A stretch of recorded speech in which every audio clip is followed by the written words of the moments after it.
Welcome to the Hope for Parents with Struggling Teens podcast. I'm Brandon Jaffe. Join us as we explore relationship and mental health issues by weeding out the trends in the mental health industry to uncover what truly works in improving our emotional well-being and relationships. At Inspired Resolutions Counseling, we specialize in providing interventions and resources for families with teens, focusing on topics such as teen mental health, parenting challenges, and family dynamics. This episode is a recording of the Hope for Parents with Struggling Teens group. The voices of the participants have been edited out for confidentiality purposes. In the beginning, you're scared if your kids struggled last year. Some parents are really excited for the beginning of school because their kids aren't struggling. And some parents may be indifferent, but I think most parents fall into those two categories.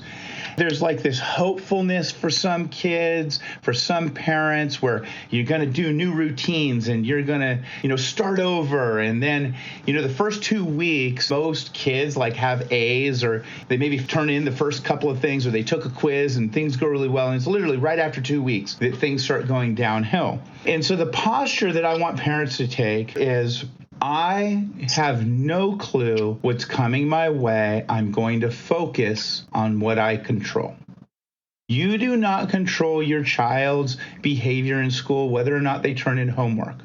When I focus on myself, what am I not focusing on? The child. And that sounds so counterintuitive.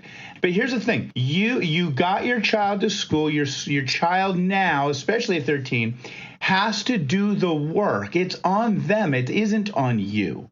It shouldn't be on you. Now, I'm all for you giving them tips and advice and maybe even helping them get organized, going to, Walmart or Target and getting them the organizational things. But what happens is parents often with struggling kids will invest more in the beginning than their child. And it's different than investing in the middle of the year where you're already frustrated. You're investing all of this effort and almost building up hope. And that hope and all that effort you're putting in, the moment those cycles repeat themselves from last year, you build resentment and you start nagging again and you say the same thing but different words. And it's almost like parents go, oh my gosh, I can't believe you're doing this. And then they come into me and I'm going, what do you mean you can't believe it? This has been happening for several years now. This is the same cycle. You knew it was going to happen. Your child knew it was going to happen. I don't want to give you hopelessness. Sometimes children change their patterns. Sometimes teens will change their patterns. But how often do you think a child who wasn't turning in any homework turns in all of their homework the next year? We want to plant seeds. We want to have hope that they can make subtle changes, that they can do better and grow. But we've got to understand that that's a very short amount of time. They don't just all of a sudden do better in the beginning of the year. What happens is, if it's anything like me, you struggle through high school, you learn some things, you don't put it into play because it's not all that important. And then for me, I found my second year of college, psychology, and then it became important. And all these seeds that were planted, I put into play, and I started doing better in school. And so you've got to understand, most likely, I'm not saying not ever, most likely you're not going to get your child to miraculously turn things around. We want to give them resources. We want to slowly help them change. We want to give them hope, but not unrealistic expectations for ourselves. Your goal is not to do your child's journey for them. It's to plant seeds. It's to walk alongside them in a healthy way. It's to love on them unconditionally. It's to set boundaries. It's to, yes, have expectations, but not base your relationship off of those expectations. And so what I have seen is that sometimes the summertime becomes this healing period for relationships. Like the parents are a little happier, the kids are a little happier. Everybody's like, okay, this is the year, we're going to do it different. And oh my gosh, I love you. Oh yeah, that was a great summer. And then it's like you get smacked upside the head, even though you knew you were going to get smacked upside the head. Right? And that's when the relationships get damaged. That anger, the fighting, the yelling, the nagging. If we have healthy boundaries and you're allowing your child to fail, right? And allowing them to fail isn't like, oh, I didn't do anything when I could have done something. It's, I didn't take on their journey and I loved them through the consequences that they caused themselves. What do a lot of parents do who are really afraid for their child who doesn't turn in homework and is really smart, but isn't, fulfilling their potential in school? What do a lot of parents do? You either do the work for them, but you don't think you're doing the work because you made them sit there while you gave them all the answers and you nag them for 5 hours every night, right? You put more work in than them or actually do the work for them, or you constantly nag. You ruin your life trying to get them on track, which creates what? Let's say you don't do the work for them, but you spent hours every day reminding them, telling them, prodding them, threatening them to get their homework done and then to turn their homework in, right? It's a two-step problem. A lot of kids will get the homework done and then they don't even turn it in. And that really ticks parents off. Parents don't understand that. But what is the problem? Because in your parent head, you think that because you got them to do the work and actually turn it in, that that's successful. But what is the inherent problem in the pattern of nagging, arguing, pushing, prodding, consequencing, etc., in order to get your child? What is the problem with doing as much, if not more, work to get them to do their schoolwork? What does that create? It creates resentment and exhaustion. Let's forget about your exhaustion and resentment and their resentment towards you, because it's not like they're thanking you for doing all that work. It also creates this weird enabling that parents have a hard time seeing. They don't see the codependent relationship that they are building. If you build the pattern where your child can only get their work done if you are nagging them, you have not set them up to be successful and productive in the future. You've set them up with this weird dynamic where their brain, they cannot motivate themselves. Other than like depression and anxiety, what do you think mental health professionals hear the most in terms of issues that people come in for? I can't motivate myself when I want to motivate myself. I hear that several times a week. And so you are doing your child a disservice by nagging, prodding, begging, punishing, yelling, arguing with them in order to get their work done. You aren't helping them in the long run. You aren't creating a successful human being that wants to do their work because they're motivated to do their work. What you're creating is broken relationship and a codependent relationship that is rooted in chaos. Without the chaos and anger, they can't get their brain to work. Any thoughts on that? I'm going to address that as a separate issue. Scheduling their every waking moment might have some indications of this, especially if they're scheduled all the time and you're nagging them and you're arguing with them to get to practice, to get their homework done, right? And so again, it's this dynamic of if your child has to be bugged, yelled at, argued with to be motivated to get things done, you aren't helping them in the long run. You're creating, again, this codependent relationship with chaos. And I'm seeing that the adults who are coming to us are often complaining that there must be something wrong with them because they can't motivate themselves. It's this weird enabling and codependent relationship with chaos that I don't think we are looking at enough, both in schools and in our society right now. But for you guys as parents, I want you really thinking about that. Because that wisdom, when I say, hey, you've got to let your child fail, I've never had a parent go, oh, no, you don't. We don't want to let them fail. You can't ever let them fail. Most parents are like, yeah, totally, man. I saw that meme today on Instagram, and that's a good one. I saved it. But what you don't do is really think that through. How often are you enabling them? Are you actually letting them fail? Letting them fail would be maybe once remind them, hey, you've got a project coming up, and then they don't do the project, and they forgot to ask you for help, and they ask you to save them in the last minute, and you're like, no, I got to go to bed because I got to go to work in the morning. Next time, I hope you will ask me sooner to help you out, right? That's letting them fail. And I don't think it's letting them fail. You are walking alongside them when they make mistakes, allowing them to grow, allowing them to problem solve. And that's what I think parents don't associate. I don't think you realize you're doing all the problem solving for them when you don't let them make the mistakes that they're going to make. Now, the argument against what I'm saying is, yeah, but they are too young to be allowed to make decisions in their life that could affect them the rest of their life. Okay, God. I guess you know how all this is going to play out. I guess you know that mistake is going to lead to lack of success rather than to be that failure that leads to success. I started this group off telling you guys about a business that I started that completely and utterly failed. And I have had several businesses that have failed. I have failed probably more than all of you combined in my life. I continue to fail often. However, I'm pretty successful, and I run a pretty successful company right now, and I would give up none of my failures. I don't remember any of the A's I got because my mom nagged me to study being a part of my journey that I go, oh yeah, that was the moment that changed me and made me successful. I can tell you all about many failures in business, in relationship, just in my life as a whole, that led to me making growth changes that made me successful today.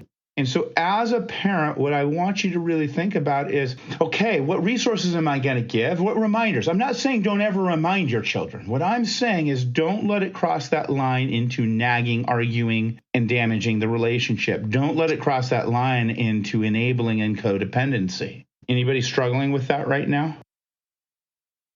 I love that you can admit that you needed to hear that tonight. And, the most important part of change is admitting that there's a problem. And the next step is being able to remind yourself often. You can't just admit it. You have to admit it often.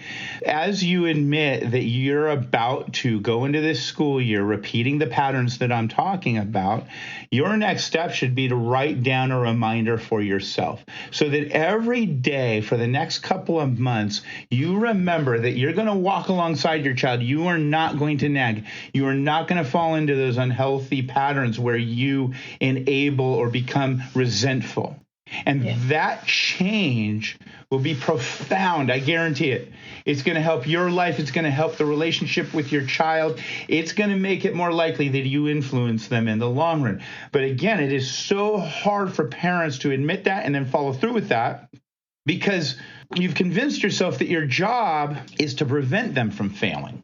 Parents truly think that their job is to prevent their child from failing, from getting hurt, from being unhappy. And I don't agree. Sure, there are some things that I can do to make sure that my child isn't unhappy. And I'm not saying that that's not a small part of the job. But most of your job, especially by the time your child is a teen, is not to fix those things. It's to walk alongside them in a loving, helpful, inspiring way. So by this stage of parenting is not a lot of fixing. It's a lot of walking alongside. And that's hard for parents to wrap their heads around. You think about the year after year that you go through this pattern, you know it doesn't feel right. Something feels off. And what you're doing isn't working. If you thought that it was working, you'd be turning the camera off right now, right? And you'd be repeating what you did last year. Can anybody else identify with this at all? And maybe it's not for school. Maybe it's for another issue. What's one commitment you want to make to yourself about yourself for the beginning of the school year? Forget about your child. What's a commitment you want to make? I love that. The commitment she's making and the commitment I think a lot of parents could make and should make in the beginning of this school year is I'm not going to blame myself. I'm not going to parent out of guilt if my child fails this year. I'm not going to be happy, but I'm not going to let the frustration become the tenor to which I am parenting from. I'm not going to let that make the decisions that I want to make. I'm not going to let it get in the way of my end of the relationship. That commitment to not parent out of guilt is a powerful commitment. I'm not going to blame myself because my child made some mistakes and failed. And when you blame yourself, it's not like you up the ante on doing healthier parenting stuff. When you blame yourself for your child's failure in school or in sports or with relationships or in life, what happens is you parent from a place of trying to make up for, which means you do more codependent type stuff, which means that you're more likely to damage the relationship because you definitely don't trust them or believe in them. You're more likely when you parent from guilt to stop taking care of yourself, to stop putting yourself first, You're more likely to get angry at them, because what happens is parents will parent from guilt because they feel guilty for something. Then they feel taken advantage of. Then they're parenting from resentment and feeling walked all over. And then they respond to that. And then they go back to the cycle of feeling guilty. And then they do that for a little while. And then they go back to the resentment parenting and then back to the guilty parenting. And, right? And it goes on and on and on. Anybody stuck in that cycle right now? If you're stuck in that cycle right now, work on not parenting from guilt first. Not blaming yourself, not thinking you need to do more parenting. Separate your journey. You're on a parenting journey, they are on a child journey. I love the raw, vulnerable honesty you just gave us. And what she said that really stuck out for me is sometimes I'm in guilt, but a lot of times I'm spending it being upset because I blame my daughter for the mistakes she's making and the chaos. I'm adding this, but the chaos that she's bringing home. And I blame my ex, who's not doing a good job of parenting, who's not partnering with me in making healthy and good parenting decisions. And that position is a hard one, right? Because we all kind of have a general sense of what healthy and good parenting is. And we know when our children are making really bad mistakes, right? And it's hard not to resent, not to be angry about that, especially if it's being turned around on us.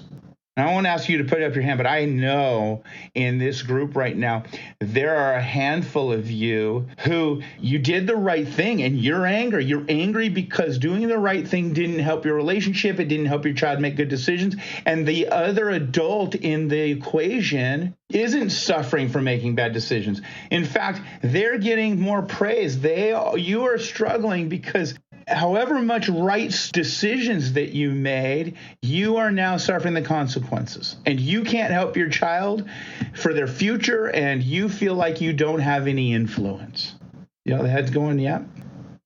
And I wish I had a justice button when it comes to family relationships and parenting. I wish I had it for my own life, man.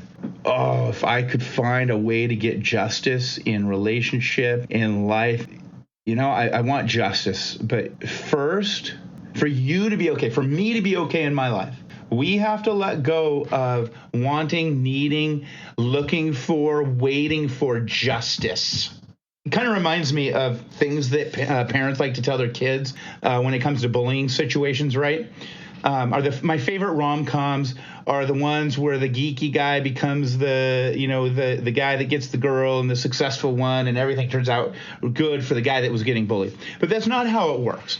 A lot of people that get bullied in high school, it's because they have social skills issues. It's because there's things going on that they're going to struggle with the rest of their life. And a lot of the bullies, the popular crowds, those guys who are charming, a lot of them get successful, and a lot of them go on to lead lives forgetting that they even hurt anybody, not even realizing they hurt anybody. And it's kind of like with an ex or with a spouse that you're struggling with, a lot of them they're not going to come around and go, oh my gosh, and they're not going to get their penance, right? They're not going to get their due.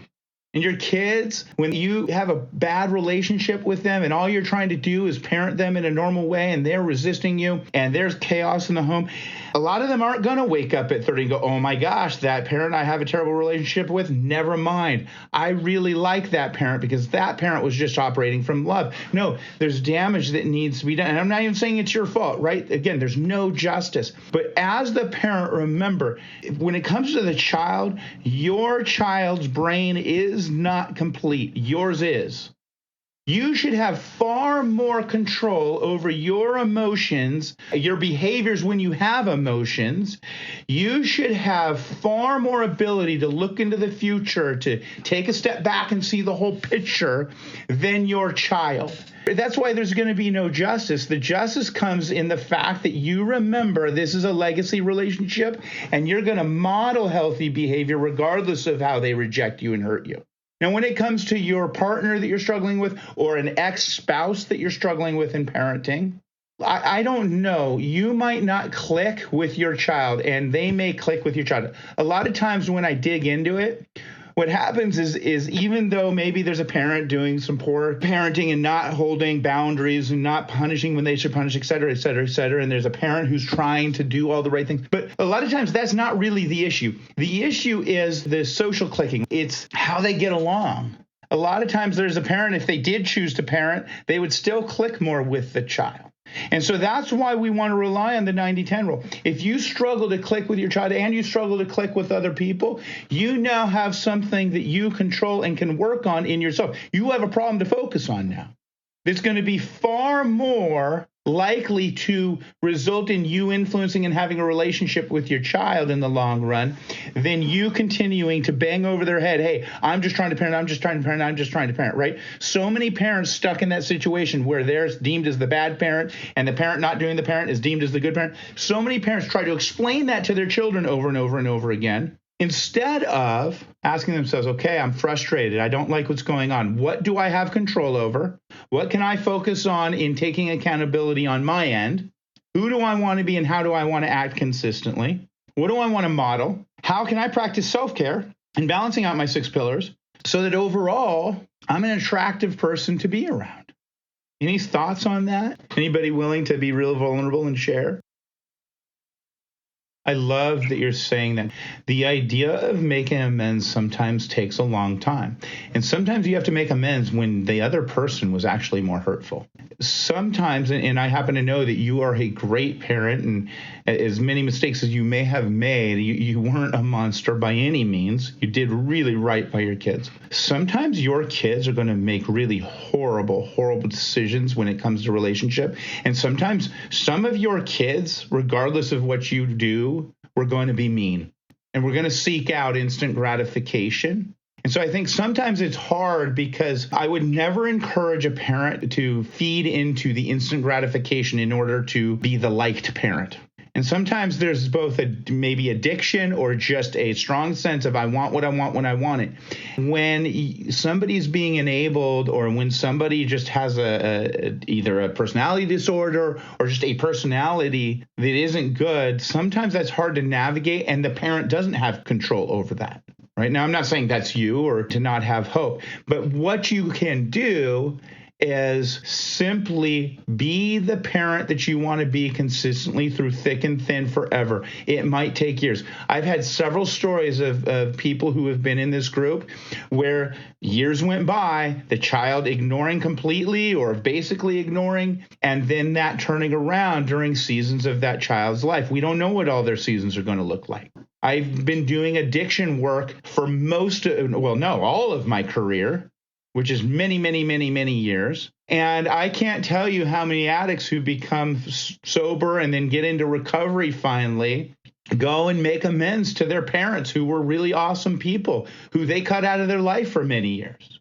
And so we don't want to practice unhealthy relationship practices just to get in good graces with our children. We want to make sure that we make amends and take accountability for the things that we should take accountability for. And I can't guarantee you a happily ever after with your child, but I can tell you that you matter. We can increase the chances that you have a healthy relationship with your child, and we can help you find a way to be okay even in the worst circumstances.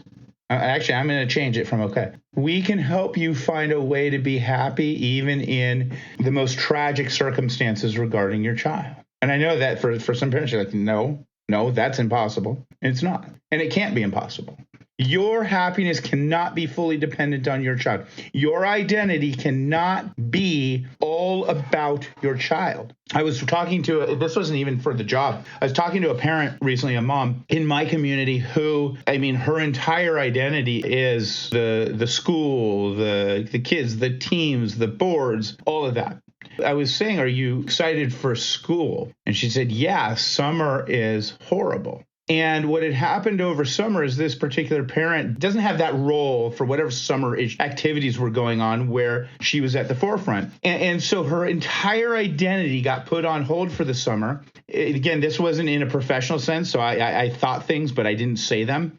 And then she continued to tell me how Like during the summer, basically her kids just ignore her and want nothing to do with her. And her kids are pretty young.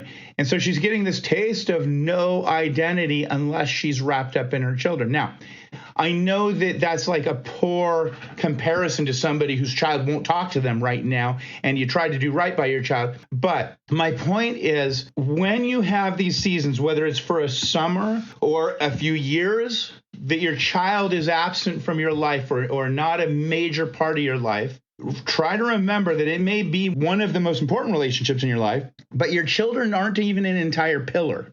Relationships are a pillar. And if you want to be more attractive, if you want to make it more likely that you're not only okay when your child's not in your life, but you're okay when your child comes back to your life, you better get to work on balancing out all 6 pillars and all the other relationships that are important and good for your mental health. Sometimes it might be easier if you're in your position where you're angry and resentful, then maybe you can use that energy to work on your 6 pillars, to take accountability for what you want to be and how you want to grow in this world. What's that like to hear, you guys? I appreciate you sharing that. Yeah, when you don't get an opportunity to parent because your child won't talk to you, or they're totally defiant, or you're in a split home situation, what happens is that I'm going to give up takes over. And that usually leads to anger and then more giving up. I'm going to encourage you to grieve.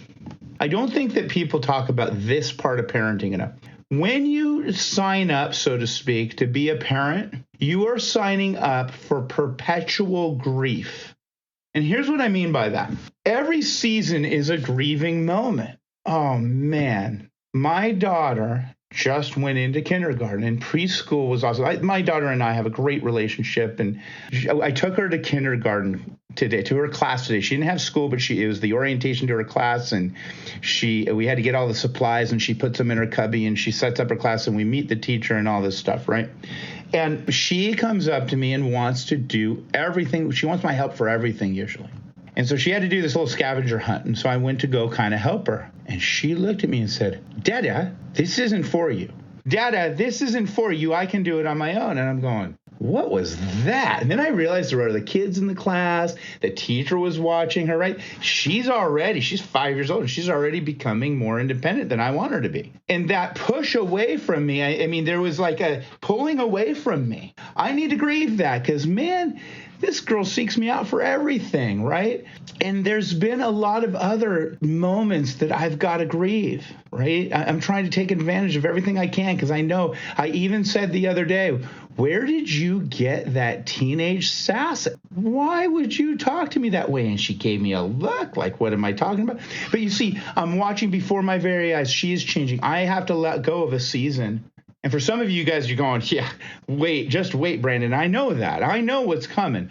But the beginning of the grieving starts very early on. And I think that we as parents would do much better if we would consciously go into each season knowing we've got to grieve. Now, some of you are grieving something really difficult. Right now, there's 2 of you whose children aren't talking to you. And you've got to grieve that. And if you don't grieve, see, the process of letting go and grief is coming to terms, finding a way to cope in a healthy way. It's practicing self-care, but then it's also something that you have to do so that you can be open to the next season. Sometimes when you don't grieve, when you don't let go, you shut the door on the next good season. You do things that perpetuate the very thing that you should be grieving. For some of us, all we have to grieve is a season of childhood. For some of you, it's grieving the fact that this season is terrible. It's full of either fighting or no communication. And I love to hear that you weren't going to come on, but you chose to come on. And I reference this story in the Bible so often now, and that's we have known for over 2,000 years this dynamic of children rejecting parents, going off on their own, not talking, making major mistakes. The father in the prodigal son had no clue when or if his child was ever going to come back.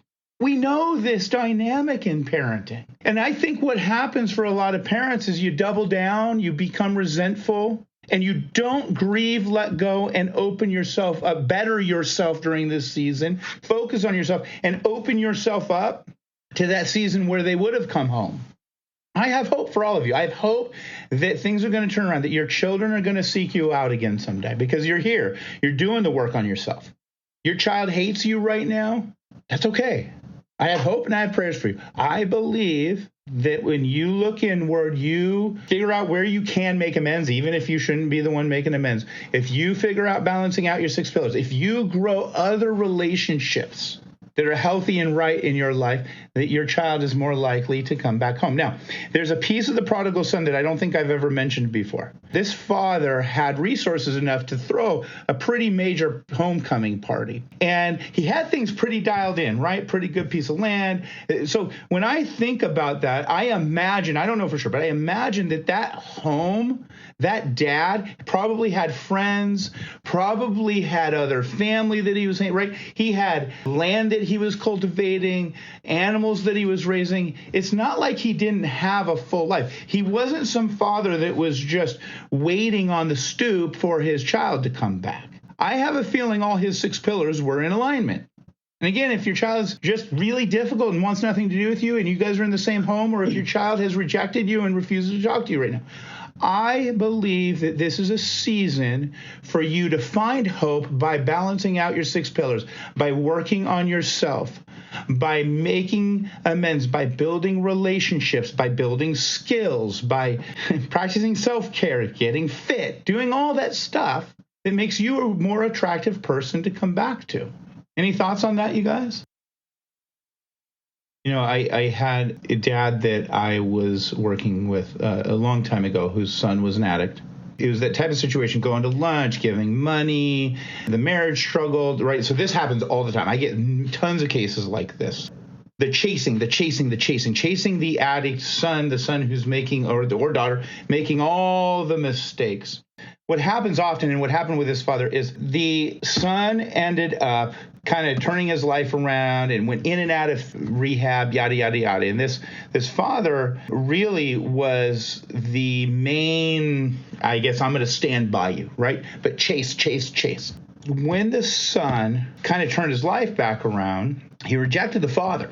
And he rejected the father because in his newfound recovery and sobriety, he realized how enabling the father was.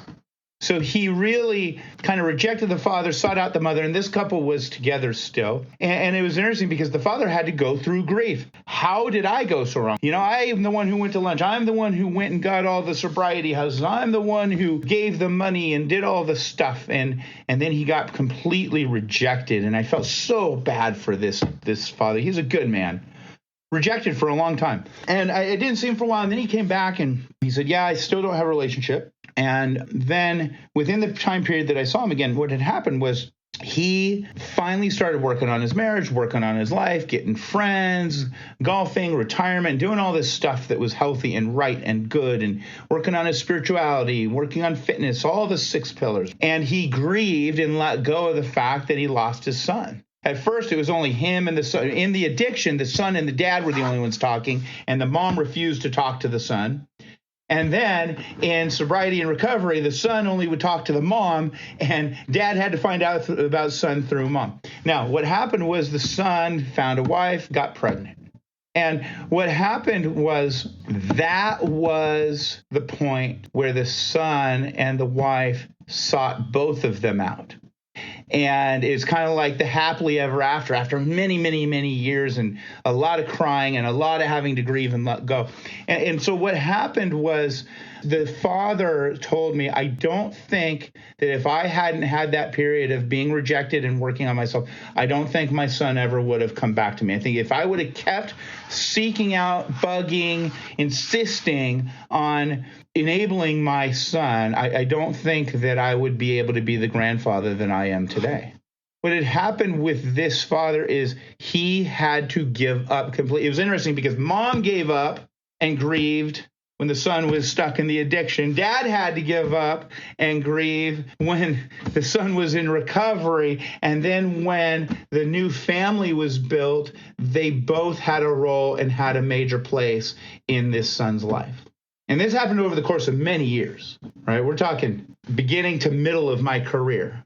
And I want that to sit with you guys, because when I think about that story, I think about how long it may take to get right. And when I say get right, it might take a really long time for your child. Your child might make mistakes for a very, very, very long time. And you might not be in a relationship because of anything you did. And you might not be in a relationship because of what they're doing. And then it might take a while for you to work on yourself. But the thing is none of this is set in stone and forever.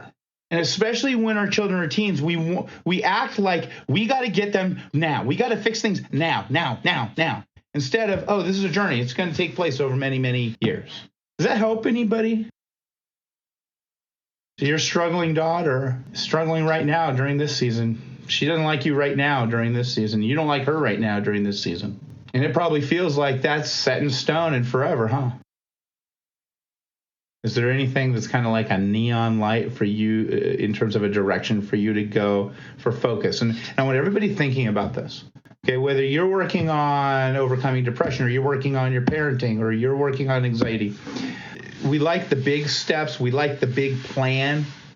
But a lot of times it's a little tiny step forward. And you just focus on that one step. And then you focus on that step again, and then you focus on that step again, and then you focus on that step again, and you keep repeating that for a period of time until it becomes very clear that there's another next step. Now, when you have a struggling child, a lot of times that step feels like it should be, I've got to fix some big things with boundaries, and I got to fix some big things in the home, right?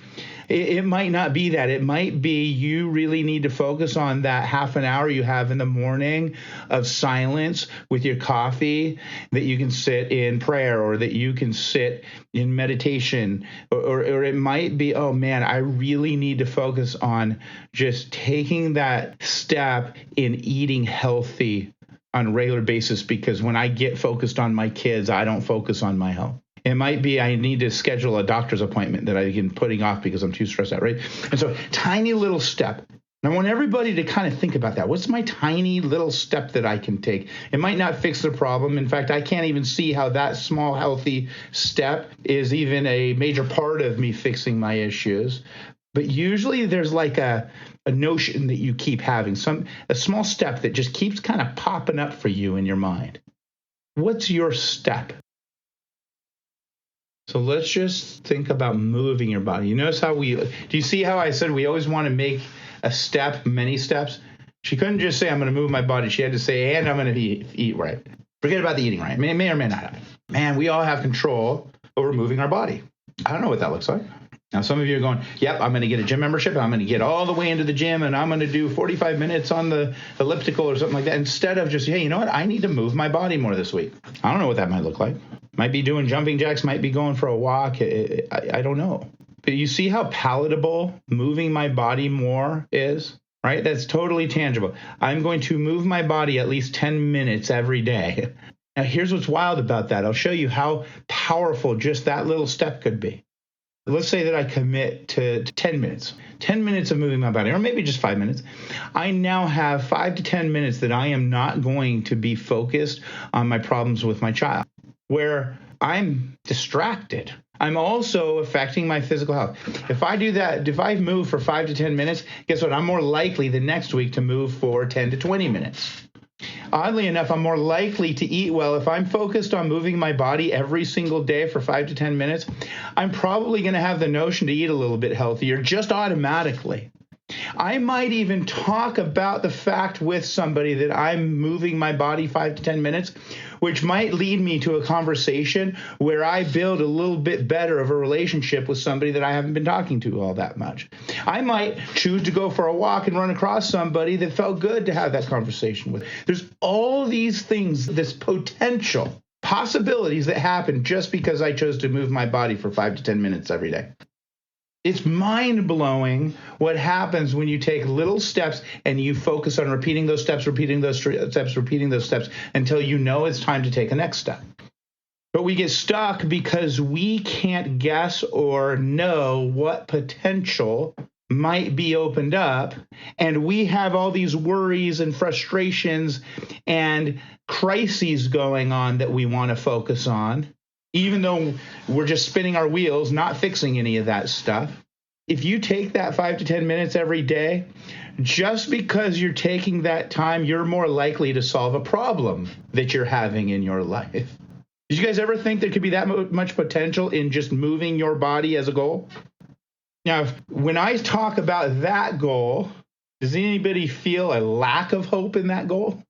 No, there's a lot of hope in that little tiny step. Now, if I say, all right, I'm going to work on doing better with my boundaries all week. There's so many steps in setting boundaries and little achievements and goals in that. And then when I just throw the boundary, let's do boundaries. Oh, man, that's heavy. That's big. And you're not going to attain. I could tell you, let's do boundaries every single week. And you are not going to make any progress in boundaries until you take little steps towards setting boundaries. Now, this is wild. You guys are going to think I'm making a stretch, but I'm not. Somebody who's working on moving their body more and is focused on the fitness pillar, guess what? You're more likely to set healthy boundaries. Somebody who's working on all at once setting the boundaries they need to set is not more likely to move their body. You're more likely to get stressed out and not move your body. You see the connection I'm making? Balance of the pillars means I'm putting time, effort, and energy. It doesn't mean I have perfected any pillar. You will never perfect any of the pillars. I'm putting time, effort, and energy. I'm balancing my time, effort, and energy. Not equal time, but an appropriate balance. Like right now, I have a lot of time going into my career. And that's a balance. That's a good thing. That's the season of life that I'm in. The 6 pillars are mental health, relationships, not just your family relationships, all of your relationships, your fitness, health, and nutrition. And I point those 3 out because they all affect each other and they're all important, right? Fitness being moving your body.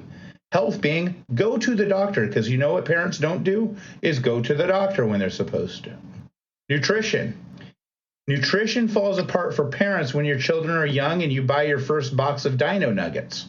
The next pillar is your career/education. And I don't care what season of life you're in. If you don't have a career anymore, that's great. You should be educating yourself with something till the day you die. There's a big difference in the happiness of retired people who don't really retire, live longer and are far more happy than retired people who don't do anything.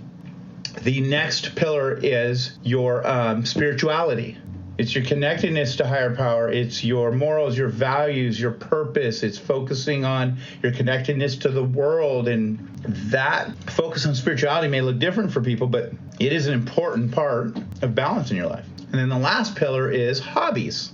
And I have to tell parents this, your hobbies are not watching your children have hobbies. Your hobbies are not going to the gym in the morning. There's 2 types of hobbies, the hobbies that connect you with others and help you build friendships and relationships and community, and then hobbies that are just kind of individual. Hobbies lead to recreation and relationships.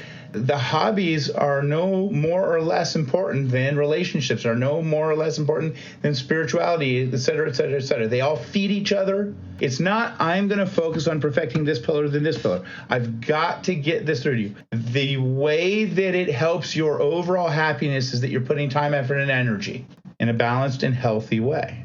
I might be in the beginning of my spiritual journey, or I might be very new to even thinking about spirituality, and all I'm doing is reading books about spirituality, and I might be completely out of shape and just beginning to put time, effort, and energy into my fitness.